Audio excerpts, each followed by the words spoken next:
Sir cancer అంటే చాలా డెవస్టేట్ అయిపోతారు కదా ఫ్యామిలీస్. కరెక్ట్. సో ఎలా హౌ డు దే అంటే కమ్ టు యూ అండ్ మీరు ఎలా కోప్ చేస్తారు, ఎలా డీల్ చేస్తారు? ఫస్ట్ ఆఫ్ ఆల్ చాలా మంది వచ్చినా ఏం చెప్తారంటే డయాగ్నోసిస్ చెప్పొద్దు, ఆ వర్డ్ చెప్పొద్దు, చెప్తే కృంగిపోతారు, కూలిపోతారు, చెప్పొద్దు. ఎవరు చెప్తారు? ఫ్యామిలీ మెంబర్స్ వచ్చి చెప్తారు. సో అంటే వాళ్ళు నన్ను ఎలా చూస్తారంటే నేను ఏదో డెత్ సెంటెన్స్ ఇస్తున్నాను వాళ్ళకి, ఇంతకాలం ఉంటారు అనేటువంటి ఒక ఎక్స్పెక్టేషన్ తో వాళ్ళు నా ముఖం చూస్తూ ఉంటారు. సో అంటే ఇది రియలీ పెయిన్ఫుల్. ప్రతిరోజు కూడా వాళ్ళు ఇంకెంతకాలం ఉంటుంది, లైఫ్ ఎంత అడిగినప్పుడు వాళ్ళకి ఏం చెప్పాలి? మనం ఉన్నది ఉన్నట్టుగా చెప్పాలా? ఎగ్జాక్ట్ గా మనం చెప్పగలమా? ఫస్ట్ ఆఫ్ ఆల్ అన్ని జబ్బులు ఒకేలాగా బిహేవ్ చేయవు. ఒక ఓవరాల్ ట్రెండ్ బట్టి మనం ఒక గెస్ చెప్తాం తప్ప I can't exactly quantify somebody's life కదండి.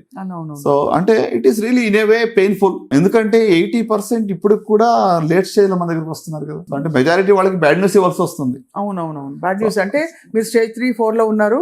సో మీ survival rates 5 years survival rates less than 60%, 50%. Stage 4 ఉంటే 5 years క్యూర్ అవ్వదు, లైఫ్ స్పాన్ పొడిగిస్తున్నామని చెప్తాం. 1 year 2 years లేదా కొంతమంది 6 months. ఆ టైంలో ఫ్యామిలీస్ ఎలా ఉంటాయి సార్? అసలు చాలా ఎమోషనల్ అండి. డెఫినెట్ గా ఇట్స్ వెరీ పెయిన్ఫుల్.